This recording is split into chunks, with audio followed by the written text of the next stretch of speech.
예, 이사야 앞전 시간에 이어서 37장 21절부터 우리가 38절까지 두 번째 교실 내용을 보도록 하겠습니다. 자, 우리가 앞전에 이제 있었던 것과 그리고 이제 전체적인 내용에 대한 조감도를 우리가 한번 보겠습니다. 37장은 말 그대로 히스기야의 신앙과 그리고 이제 사내림에 관한 하나님의 심판에 대한 내용을 담고 있는데 37장은 이 내용을 우리가 전체적으로 우리가 단락 우리가 있는 대로 우리가 한번 조감도를 한번 봅시다. 단락 있는 대로 보면 37장 자체가 전부 다 5단락으로 우리가 조감도가 형성이 되어 있는 것을 우리가 볼 수가 있습니다. 그래서 하나, 둘 이렇게 나누고 하나, 둘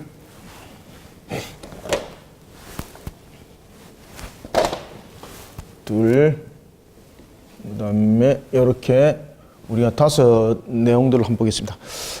먼저 우리가 내용을 보면은 우리가 이제 앞에 했던 거 1절부터 이제 4절까지는 보면은 우리가 전체적으로 1절부터 4절까지 내용을 보면은 앞에도 제가 여러분들에게 설명을 했던 것처럼 그 무너진 현실을 다루고 있습니다. 무너진 현실.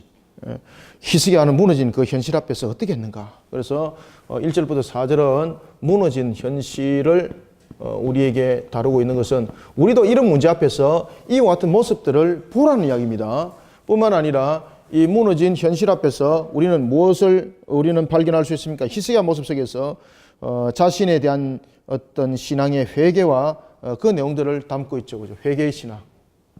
회개의 신앙을 1절부터 3절은 4절은 그 내용을 다루고 있고, 그리고 내용이 보면은 이제 그 이사야로 하여금 중보 기도를 부탁하게 되는데, 이 이사야로 하여금 이사야의 중보 기도를 부탁하게 되는데, 이 내용이 어떤 내용을 담고 있다 그랬습니까? 바로 하나님의 말씀을, 그 권위를 인정하고 그 말씀 앞에 복종한다는 내용들을 담고 있는 거죠.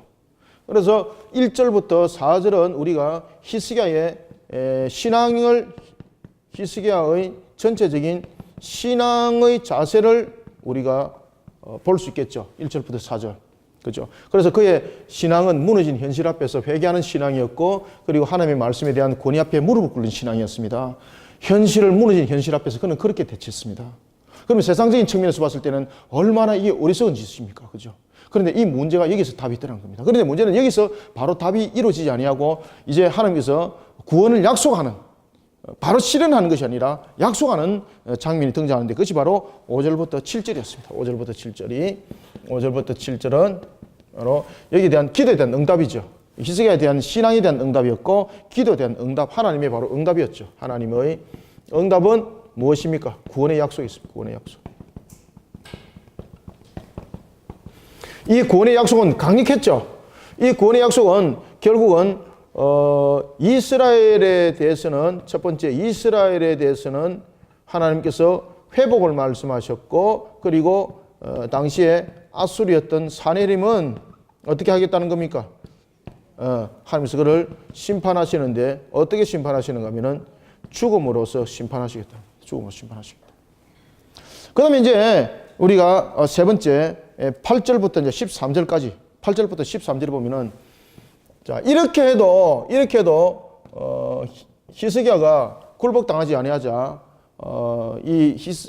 사내림이 강력하게 두 번째 협박을 가하게 되는 겁니다. 그래서 우리가 봐왔던 이제 8절부터 이제 13절에 보면은 사내림의 두 번째 항복의 요구가 담겨지게 되는 거죠. 사내림의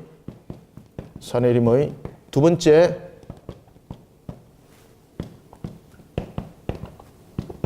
항복의 요구.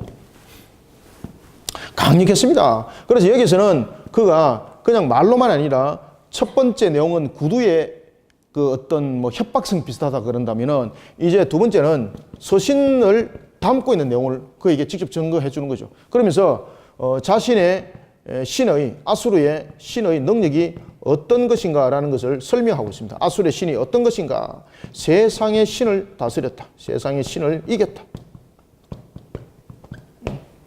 세상의 신을, 아수르 신은 어떤 신인가? 바로 세상의 신을 이긴 그런 아수르 신 앞에 항복해라. 이것이 8절부터 13절의 내용을 담고 있습니다. 그런가 하면 이제 14절부터 이제 오늘 이제 본문에 읽어가면서 우리가 이제 볼 내용인데, 그것은 바로 뭔가 하면 히스기야의 두 번째 기도입니다.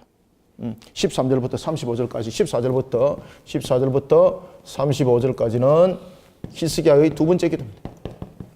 히스기야의 두 번째 기도.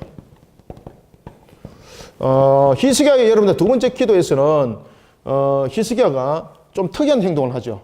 어떤 행동을 하는가 하면은 서신을 하나님 앞으로 가져가죠.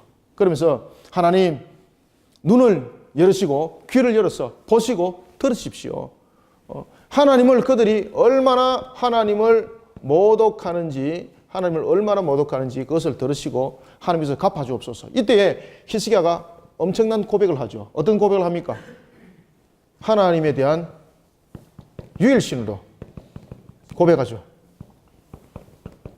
그러면서 그들이 말하고 있는, 쉽게 말하면은 아수르가 자신이 신이, 아수르의 사네림이 자신의 아수르 신이 세상의 신을 다 이겼다고 말하는데, 이 세상의 신은 어떤 신이라고 말하고 있습니까? 사람이 만든 것 아닙니까? 사람이 만든 것인데 이 사람이 만드는 것을 이겼다고 말하니, 하나님 이것을 사내에게 좀 알게 해주십시오. 사내에게 깨달아 알게 하셔서 오직 하나님은 신은 오직 하나님 한 분뿐이라는 것을 좀 하나님 이 내용을 통해서 알게 해주십시오. 이것이 여러분 히스기야의 기도의 내용이었습니다. 기도. 그리고 이제 36절부터 38절은 하나님께서 여기에 대해서 약속을 실현하십니다.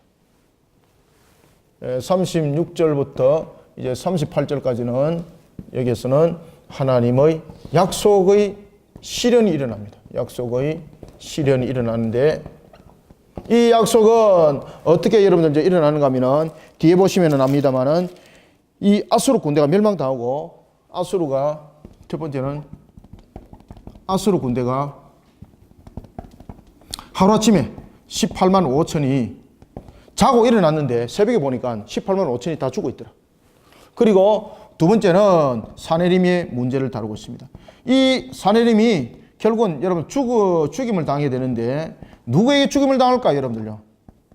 그의 아들들에게 죽임을 당합니다. 아들들에게. 그가 신전에 갑니다.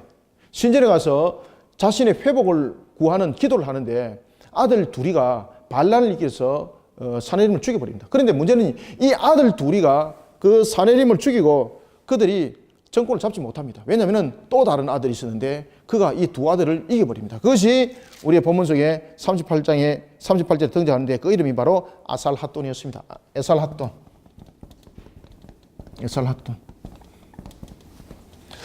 이 두 아들을, 이 아살핫돈이 두 아들을 이기는 겁니다. 이 아살핫돈이 두 아들을 이기는 겁니다. 그 두 아들의 이름이 무엇이었는가 하면 성경에 딱 등장하죠. 하나의 이름은 아드람멜렉이었고 하나의 이름은 그렇죠, 사레셀이었다. 자, 우리가 이제 21절부터 이 내용들을 참고하셔서 내용들을 우리가 한번 보도록 하겠습니다. 자, 21절, 21절, 22절 두 절을 한번 읽어볼까요? 시작. 아모스의 아들 이사야가 사람을 보내어 히스기야에게 이르되, 이스라엘의 하나님 여호와께서 말씀하시되 네가 아수르의 사네림 왕의 일로 내게 기도하였도다 하시고, 여호와께서 그에 대하여 이같이 이르시되 처녀딸 시온이 너를 멸시하며 조소하였고 딸 예루살렘이 너를 향하여 머리를 흔들었느니라. 아멘. 자, 이것이 이제 무슨 내용인가 하면은 하나님께서 이제 기도를 들었다는 거죠. 히스기야 왕의 기도를 들었다는 거죠. 그러면서 이제 22절에 보면은 하나님께서 히스기야에게 답을 주는데 자녀를 향한 아버지의 그 모습으로 답을 준다는 거죠. 어떻게 답을 주는가 하면은, 자, 이렇게 처녀딸 시온이 너를 멸시하여 조소하였고, 여기서 너는 사네림이죠. 사네림. 그죠? 그래서 여기서 처녀딸은 누굽니까? 처녀딸 시온은 누굽니까? 여러분들 처녀, 그러면은 군사를 이길 수 없는 능력이지 않습니까? 그런데 여기서 그 처녀딸 시온이 아수르에 대한 이 군대를 멸시하고 조롱할 수 있습니까? 조롱할 수 없어요, 여러분들요. 그럼 이것은 무엇을 말하고 있습니까? 하나님이 절대적이고 세심한 보호 아래서 이 문제들을 회복시키겠다는 겁니다. 그죠? 하나님의 절대적인 보호. 뿐만 아니라 이 절대적인 보호와 그리고 하나님께서 그 보호와 그 능력 아래서 이 문제를 해결하겠다는 것이 바로 시혼의 딸입니다. 딸. 처녀딸 시온.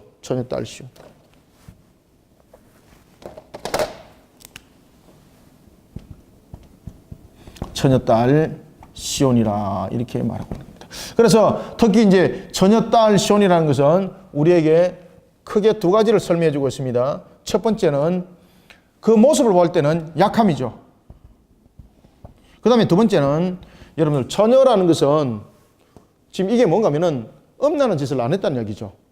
그죠? 딸이라는 것은 연약함을 말하고 있습니다만 처녀라는 것은 순결함이죠. 그러면은 하나님께서 누구를 붙들었는가라는 것은 이 회개 신앙 속에서 그들이 바로 세워진 이스라엘의 모습을 지금 담고 있는 겁니다.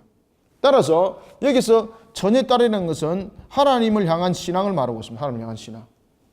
하나님을 향한 신앙에서 물들지 않은 자. 그죠? 그것을 바로 처녀딸 시온이라고 말하는 거예요. 이해가십니까? 왜 이런 단어를 썼는지. 예. 그러니까 군사로 이기지 않겠다는 이야기입니다. 그들을 어떻게 응답합니까? 그들을 군사로 이기는 것이 아니라 하나님을 향한 신앙으로 이들을 물리친다고 하나님께서 약속하셨다는 거죠. 이게 여러분 세상적으로 이야기를 들었을 때 이해가 가는 이야기입니까? 그렇게 이야기를 들을 때 사람들이 어떻게 이야기합니까? 아이고 또 사람한테 또 위로한다고는 말하지만은 그게 실질적으로 와 닿는가라고 의심할 수밖에 없는 거죠. 그런데 오늘 본문에 보면은 처녀딸 시온이 너를 향하여서 멸시하고 조사할 정도로 하나님께서 이 모든 것을 회복시킬 것이고, 두 번째는 또 딸 예루살렘이죠. 그래서 딸이 두 번 등장하죠. 그죠? 딸은 무엇을 의미를 담고 있다? 딸은 약함들, 그러니까 철저히 보호의 대상이죠. 따라서 그런 연약한 그들이 지금 사내림을 향해서 조소하고 멸시하고 머리를 흔들면서 패전해서 돌아갈 사내림을 바라볼 것이다. 이 말입니다. 이게 지금 군사가 아니죠. 따라서 이 문제는 하나님께서 신앙 가운데 이스라엘적인 측면에서는 이 문제가 신앙 가운데 해결될 것이고, 그리고 아수르적인 측면에서는 만군의 여호와 하나님이 그들을 무찔러 버린다는 이야기입니다. 그래서 이 답들이 여러분들 잘 보시고 항상 하나님이 우리에게 반복적으로 우리에게 던져주는 내용들이 있습니다. 그래서 어떤 사람들이 그럽니다. 야, 신앙 가운데 바로 세워지면은 밥을 주냐, 떡이 나오냐. 여러분들 한번 세워져 보십시오. 하나님께서 하루 저녁에 18만 5천을 무너뜨리는 그런 역사를 일으킵니다, 여러분들. 이것이 바로 살아계신 하나님의 능력이고, 이것이 우리를 향한 하나님의 은혜 베푸심이에요. 그래서 23절부터 또 25절 한번 읽어볼까요? 자, 시작. 네가 회방하며 능욕한 것은 누구에게냐? 내가 소리를 높이며 눈을 높이 들어 향한 것은 누구에게냐? 곧 이스라엘의 거룩하신 이에게니라. 아멘. 잠깐만요. 그래서 하나님께서 뭐라고 말하는 거면은 너희들이 정말로 모독한 것은 누군가? 여호와를 모독했다는 거죠. 이 배역할 자들 하나님께서 용서하지 않겠다는 겁니다. 그래서 23절에 보면은 자신을 하나님과 동등한 위치에 올려놓고 있는 자들, 특히 사내림, 그만을 하나님 용서하지 않겠다는 거죠. 그리고 이제 24절부터 25절을 읽습니다. 시작. 네가 내 종을 통해서 주를 회방하여. 여기서 내 종은 누구죠? 예? 여기서 내 종은 누구죠? 아니죠. 여기서 앞에서 지금 이제 24절, 23절, 24절, 25절 내용들은 누굴 담고 있습니까? 사내림이죠, 사내림. 그러면은 랍사기를 말하고 있는 거죠. 네가 랍사기를 통해서 나를 회방하고 병거들을 거늘고 산꼭대기에 올라와서 너희들이 이겼다고 말하고 있고, 그런데 너희들이 어떻게 되는지 한번 봐봐라.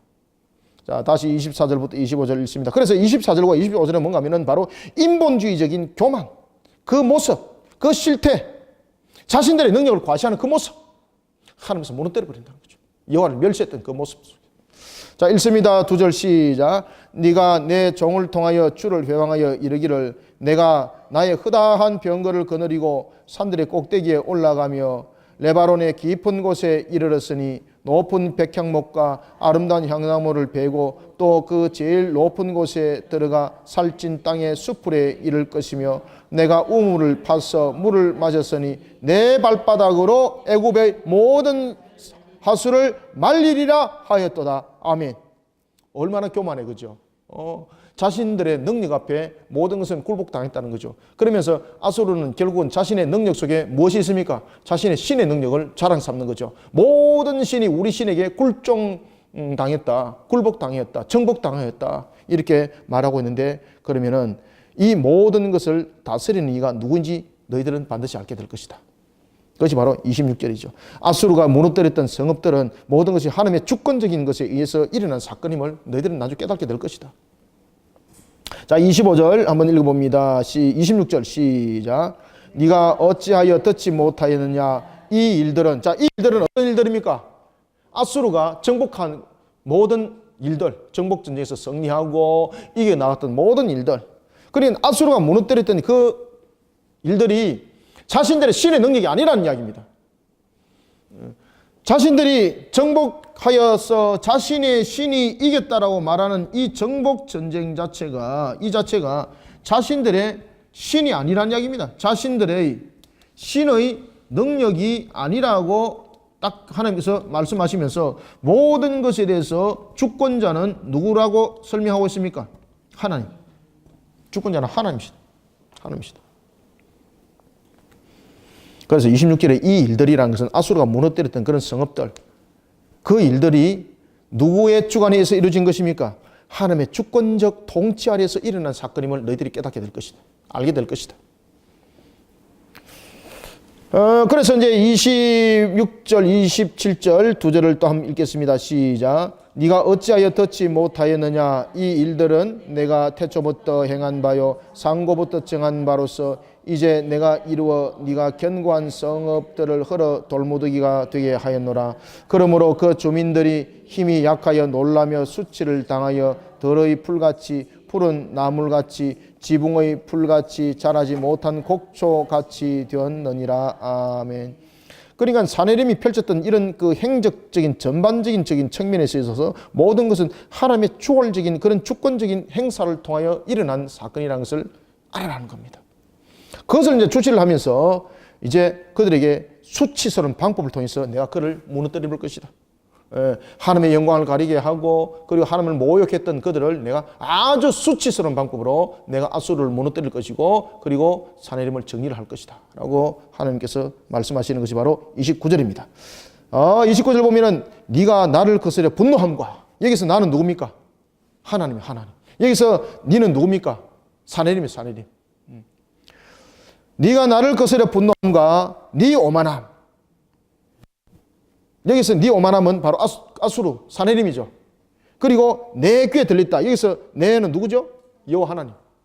내 귀에 들렸으므로 내가 갈고리로, 여기서 갈고리는 무슨 내용인가 하면요, 아주 강제적으로 끌고 가는 거죠. 갈고리가 여러분 보면은 고기 같은 것들 뭐를 끌고 갈 때에 고리에 걸어서 그냥 강제적으로 끌고 가는 거지 않습니까? 그래서 이 갈고리는 두 가지를 우리에게 설명해 주고 있습니다. 여기서 갈고리라는 것은 두 가지의 성격을 설명해 주고 있는데, 첫 번째는 강제적 집행을 말하고 있습니다. 끌려가기 싫어도 깔꼬리가 걸으면은 깔꼬리 끌린 대로 와야 되는 거, 그죠? 그 다음에 두 번째는 뭔가 하면은 이 강제적 집행이 아주 수치심 속에서, 수치심 가운데서 일어난다는 겁니다. 여러분, 갈고리에 끌어서 끌고 가는 거지 않습니까? 얼마나 수치심을 갖고 있습니까? 그래서 이 수치심이라는 것은 끌고 가는 것, 끌고감. 이 속에서 내가 그들을 강제적으로 집행해서 내가 무너뜨릴 것이고 아주 수치 가운데서 내가 그들을 무너뜨리겠다라는 것이 바로 갈고리입니다.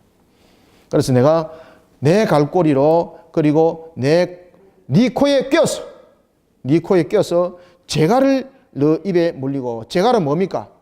여기서 이제 또 재갈은요, 여러분들 이 재갈이라는 것은 입에 말 못하도록 재갈을 물리는 것 아니겠습니까? 그래서 여기서 이제 이 재갈을 물린다는 것은 아주 비참하고 이런 굴욕적인 것을 통해서 심판하겠다는 겁니다. 아주 비참하고 그리고 굴욕적인 것으로. 굴욕적으로 어떻게 하겠다는 겁니까? 심판하겠다는 겁니다, 이게. 그래서 갈고리로 그다음에 재갈로라는 것은 이런 내용들을 우리가 담고 있겠다 하겠습니다. 그러니 여기서 30절에서 왕이여라는 것은 누구죠? 히스기야입니다. 히스기야. 여기서 왕이여라는 것은 여기서 갈고리라는 것은 강제적 집행이고 그다음에 수치심입니다. 깔꼬리 걸어서 끌고 가는 거죠. 그다음에 재갈은 비참함, 굴욕적에 대한 심판을 내용을 담고 있습니다. 30절에 여기서 왕은 누구란 말입니까? 히스기야. 왕이여 30절부터 우리가 32절까지 한번 읽어보겠습니다. 시작. 왕이여 이것이 왕에게 징조가 되리니 올해는 스스로 난 것을 먹을 것이요 둘째 해에는 또 거기에서 난 것을 먹을 것이요 셋째 해에는 심고 거두며 포도나무를 심고 그 열매를 먹을 것이니이다. 유다 족속 중에 피하여 남은 자는 다시 아래로 뿌리를 받고 위로 열매를 맺으리니 이는 남은 자가 예루살렘에서 나오며 피하는 자가 시온산에서 나올 것임이라. 만군의 여호와의 열심히 이를 이루시리다. 아멘. 감사하네. 여기서 이제 왕이여라는 것은 이제 히스기야를 통해서 이야기를 하는데, 자 보십시오. 해가 셋째 해로 나눠지죠. 첫 번째는 올해. 요거는 지웁시다. 요거는 제가 그대로 둘게요. 하나님께서 히스기야에게 3단계의 회복을 말하고 있습니다. 히스기야를 향해서 하나님께서 3단계의 회복을 말하고 있는데, 그것이 첫 번째는 올해였고, 두 번째는 그렇죠, 둘째 해였고, 세 번째는 셋째 해인데, 올해는 어떻게 되는가 하면은 지금 아수르가 쳐들어왔다는 겁니다. 아수르가 쳐들어와서 지금 눈으로 볼 때는 당장은 지금 어떻게 됐습니까? 상함을 입었죠. 상함을 입은 상태입니다.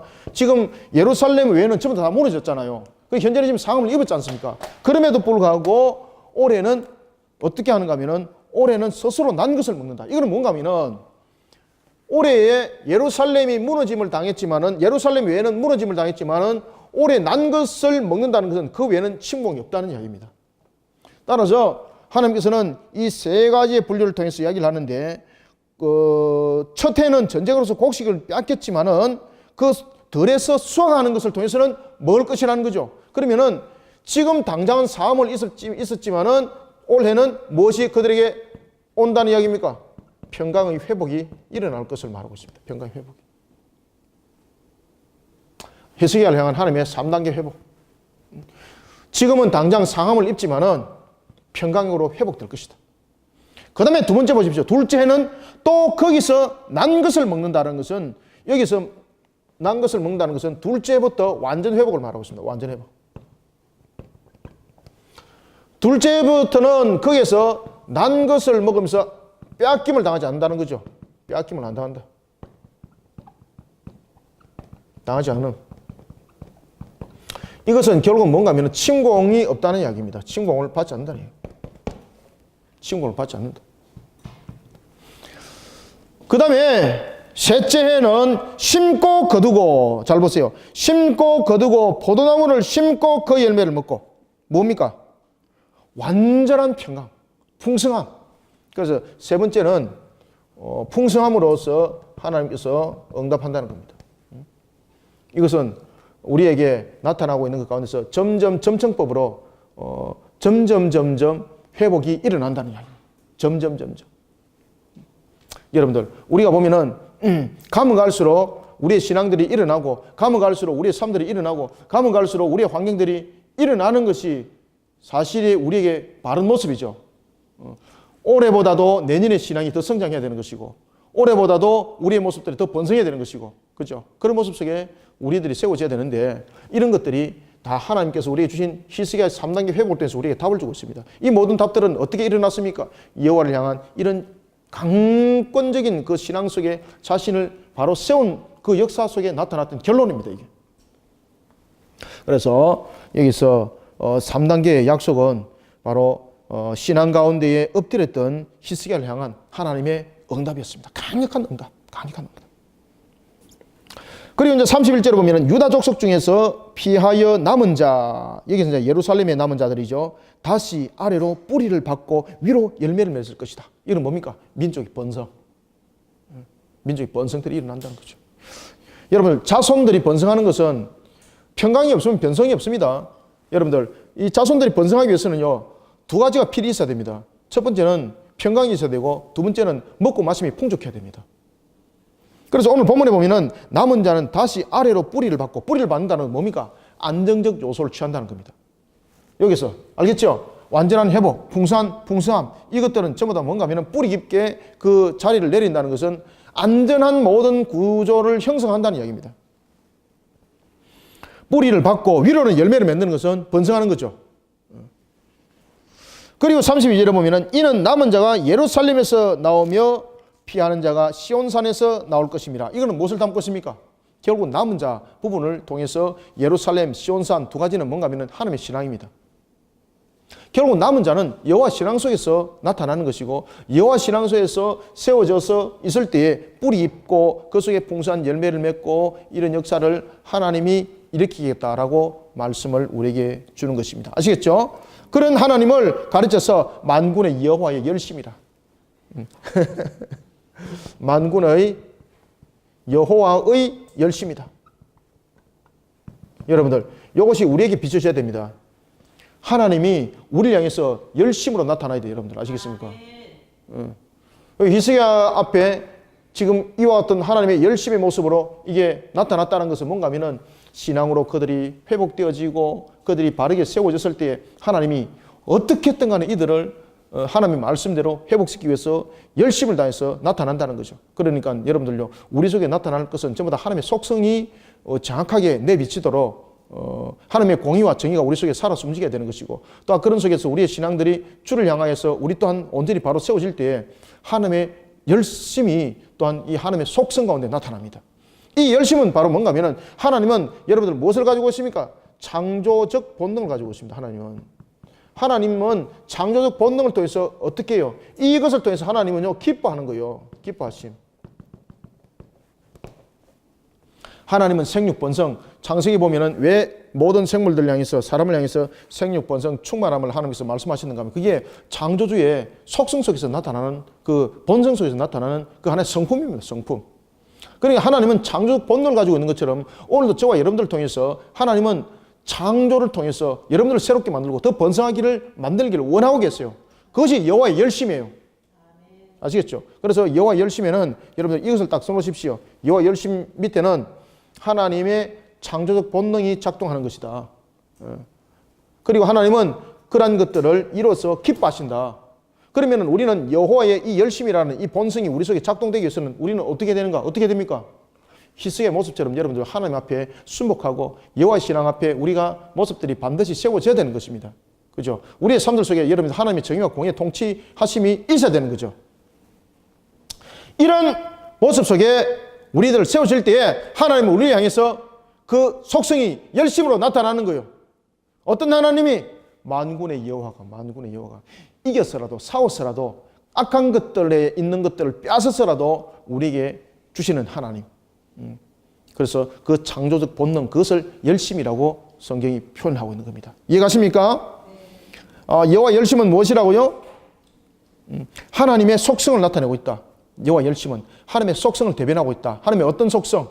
창조적 본능. 창조적 본능 속에는 무엇이 있다? 생육, 번성, 충만함의 그 축복이 있다. 하나님은 생육, 번성, 충만함의 그 축복을 통해서 그것을 통해서 번성함을 통해서 기뻐하신다.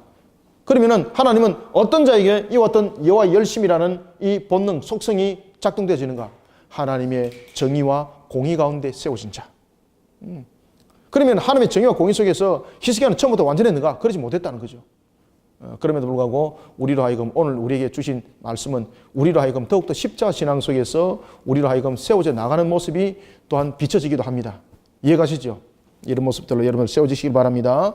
그 다음에 이제 33절부터 이제 35절을 또 한번 읽어볼까요? 여기도 좀 중요한 이야기를 하고 있습니다. 그것은 뭔가 하면은 35절을 여러분 별표를 딱 지놓으세요. 이게 뭔가 하면은 내 종 다윗이죠. 내 종 다윗. 여러분들, 다윗 그러면은 하나님이 다윗을 언약의 중심에 세웠던 성경이 있는데 그것이 사무엘하 7장입니다. 지금 이 내용들은 어디를 다루고 있는가 하면 바로 사무엘하 7장 13절부터 16절의 내용을 다루고 있는 겁니다. 사무엘하 7장 13절부터 16절의 내용 속에서 하나님께서 언약을 체결하죠. 다윗에 대해서 그 후손들을 통해서 그 왕위를 견고히 세울 것이고 그 다음에 영원하게 할 것이라 라는 것이 세워지는데 그 성립이 무엇으로 세워집니까? 바로 시온에 대한 신앙으로 세워진다니까요. 다윗이 하나님을 향해서 그가 고백하기를 내가 왕이라고 말할 수 없다는 거죠. 나는 왕궁에 거하고 어찌 하나님은 천막에 거할 수 있습니까? 하나님이 왕궁에 거해야 되지 않습니까? 이건 어떤 내용을 담고 있습니까? 하나님이 대왕이라는 이야기죠. 자신은 그 명예 수용드려야 되는 자인데 이 지금 거꾸로 되었습니다. 그러니 내가 낮은 자리에 임해야 되는 것이고 하나님께서 나를 명하여 주시고 이 백성들을 다스려 주옵소서. 그게 바로 그가 성전을 세우고자 하는 뜻이 그 속에 담겨져 있던 것입니다. 그러니 하나님이 그것을 얼마나 기뻐하시는지 그러면서 하나님께서 말씀하시기를 다윗아 너의 때는 그것이 아직 아니다. 왜냐하면 나라가 안정적으로 구축하기 위해서는 아직 할 일이 많다. 그러니 그것은 너의 아들 때에 안정적인 그 내용들을 구축할 때에 성전은 갖추고 내가 너의 그 뜻을 다 받아들일게. 내가 너무 기쁘다. 너가 그와 같은 고백이 너무나도 나를 기쁘게 해서 이 속성 속에 열심히 그대로 나타나죠. 내가 너의 후손을 어떻게 할 것이다? 번성하게 할 것이다. 영원히 견고하게 할 것이다. 이런 여러분 여호와 열심히 나타나는 겁니다. 아시겠습니까? 자, 33절부터 35절을 읽읍시다. 시작. 그러므로 여호와께서 아수르 왕에 대하여 이같이 이르시되 그가 이 성에 이르지 못하며 화살 하나도 이리로 쏘지 못하며 방패를 가지고 성에 가까이 오지도 못하며 흉벽을 쌓고 치지도 못할 것이요 그가 오던 길 곧 그 길로 돌아가고 이 성에 이르지 못하리라. 나 여호와의 말이니라. 대저 내가 나를 위하며 내 종 다윗을 위하여 이 성을 보호하며 구원하리라 하셨나이다 하니라. 아멘. 어떤 관계 속에서도 그 아수르가 너희들을 향해서 활도 쏘지 못할 것이다. 방패를 들고 너희들이 가까이 다가서지도 못할 것이고 흉벽을 산다는 것은 이 고대 전투는 대체로 보면은요 이 성을 무너뜨리기 위해서는 성과 똑같은 토성을 산다든지 그래서 고대 전투는 여러분 대부분 다 장기 전투죠. 막 1년도 치르고 막 2년도 치르고 막 그렇게 하죠. 그래서 밖에서 성을 쌓아가지고 그 성후에서 활을 쏘고 그 다음에 무기를 가지고 그들을 무너뜨리기도 하고 이렇게 했었습니다. 하나님께서 그런 흉벽을 쌓지 못하게 할 것이다. 쳐버리겠다. 그런데 이스라엘 입장에서는 이것을 저지할 수 있는 능력이 없습니다. 이미 아수르의 그 강력한 군대와 그들의 세력 앞에 그들은 이미 예루살렘을 남겨둔 거 외에는 전부 다 무너짐을 당했습니다. 어디서 그들이 답을 찾습니까? 답을 찾을 수가 없습니다. 그런데 하나님께서 뭐라고 말씀하시는가 하면은 기억하라. 그들은 방패를 들고 이 성에 가까이 오지 못할 것이다. 그들은 화살 하나도 일로 쏘지 못할 것이다. 그렇죠? 화살 하나도. 흉복도 살지 못할 것이다. 그러면서 34절 보세요. 오던 길 곧 그 길로 돌아가고 그 성에 이르지 못할 것이다. 그 성에 이르지 못한다는 것은 그들이 패전이 멸망으로 사망으로 그 답을 받는다는 이야기입니다. 이 말씀대로 18만 5천이 죽습니다. 하루 저녁에 하나님께서 딱 썰어버립니다. 화살 하나도 쏘지 못하고. 그러면서 하나님께서 말씀하시기를 내가 이와 같이 약속을 하는 것은 히스기야도 여러분 다윗의 후손이지 않습니까? 그래서 이 히스기야를 바라보면서 하나님 다윗을 보는 거예요. 그리고 하나님께서 말씀하시기를 내 종 다윗을 위해서 내가 약속한 대로 그 보호와 그 구원으로 내가 지키리라. 무엇보다도 여러분 중요한 것은 다윗이 하나님과 어떤 관계가 있었기 때문에 하나님으로부터 이렇게 그 후손들이 보호를 받고 그리고 또한 그 지키심을 받도록 하나님께서 약속을 하셨는가. 자, 여러분들 보십시오. 우리가 북이스라엘과 남유다가 멸망을 당할 그 분리 현상이 나타날 때에 남과 북이 둘로 나눠질 때가 언제입니까? BC 930년이죠. 자, 여러분들 BC 930년에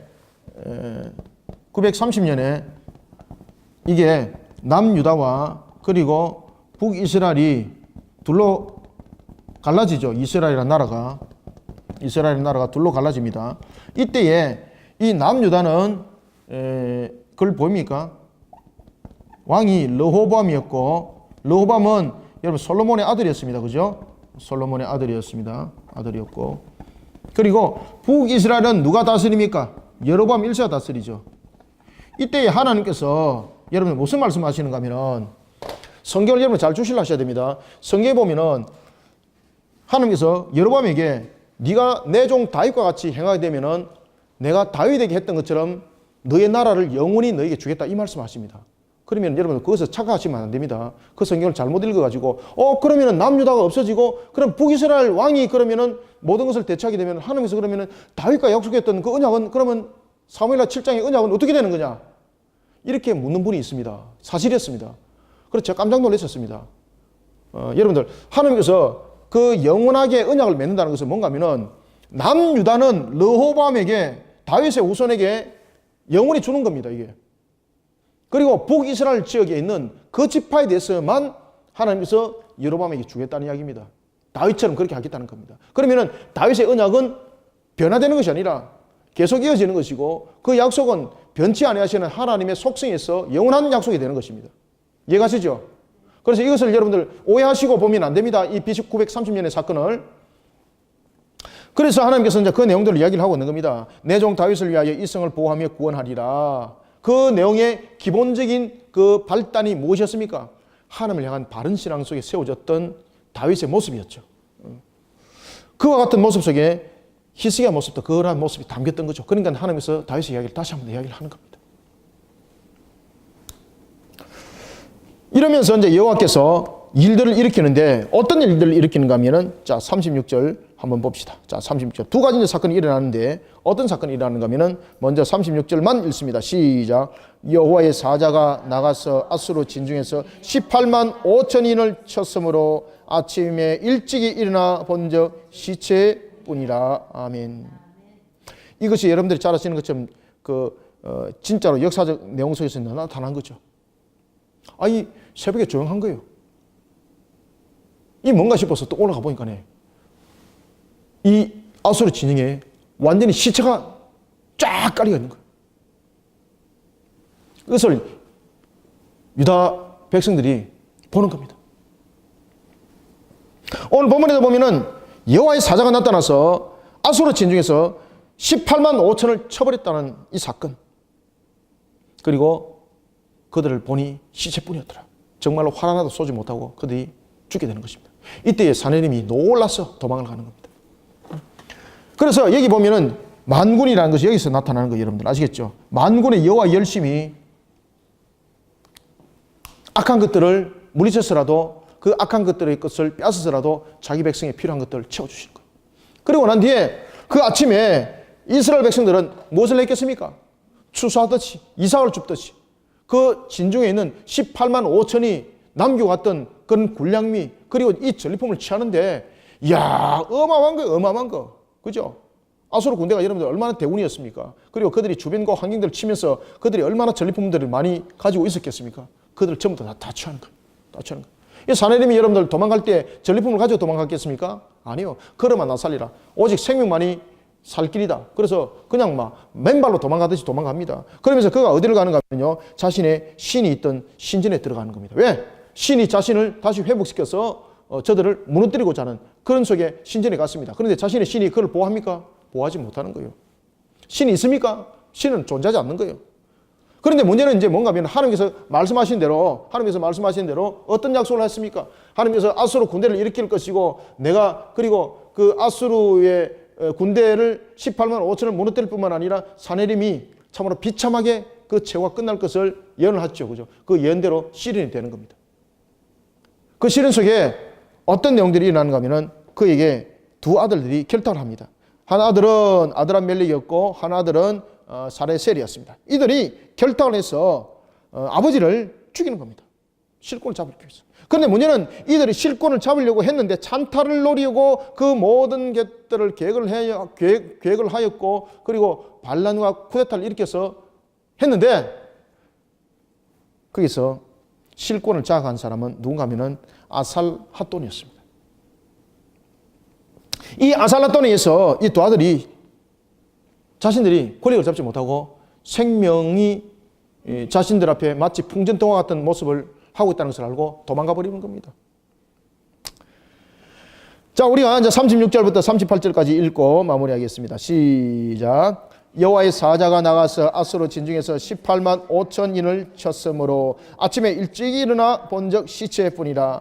이에 아수르의 사네립 왕이 떠나 돌아가서 니느웨에 거주하더니 자기 신 니스록의 신전에서 경배할 때에 그의 아들 아들람멜렉과 사레셀이 그를 칼로 죽이고 아라랏 땅으로 도망하였으므로 그의 아들 아살핫돈이 이어 왕이 되니라. 아멘. 권력의 암투 속에 아살핫돈에게 밀린 겁니다. 두 아들이. 재주는 고민 부리고 돈은 엉뚱한 사람이 챙긴다는 것과 똑같은 그런 일들이 일어났죠. 그러니까 여러분 보십시오. 하나님께서 갈고리로 강제로 집행하고 그 다음에 제갈로서 비참과 굴욕적인 모습으로 심판한다는 이 예언의 말씀대로 그대로 이루어졌던 것입니다. 우리가 오늘도 이사야 37장을 우리가 2시간에 나눠서 우리가 봐왔습니다. 이 내용들을 통해서 우리가 반드시 이제 깨달아야 될 것은 환경과 모든 것은 지배하시는 것은 하나님이라는 사실. 우리는 우리 속에 만군의 여호와 하나님이 우리 속에 열심으로 나타나야 됩니다. 오늘도 하나님이 만군의 여호와 하나님이 우리 속에 열심을 나타나시길 바랍니다. 이런 모습이 되기 위해서는 우리는 무엇보다도 우리가 하나님의 정의와 공의 가운데 우리 모습들을 바르게 세워 나가야 된다는 것입니다. 오늘도 이런 모습 속에 우리의 신앙들을 견고히 세워서 우리의 환경들을 이겨나가고 여러 가지 형편들을 또한 타파해 나가는 믿음 있는 우리 성도들이 되기를 소망합니다.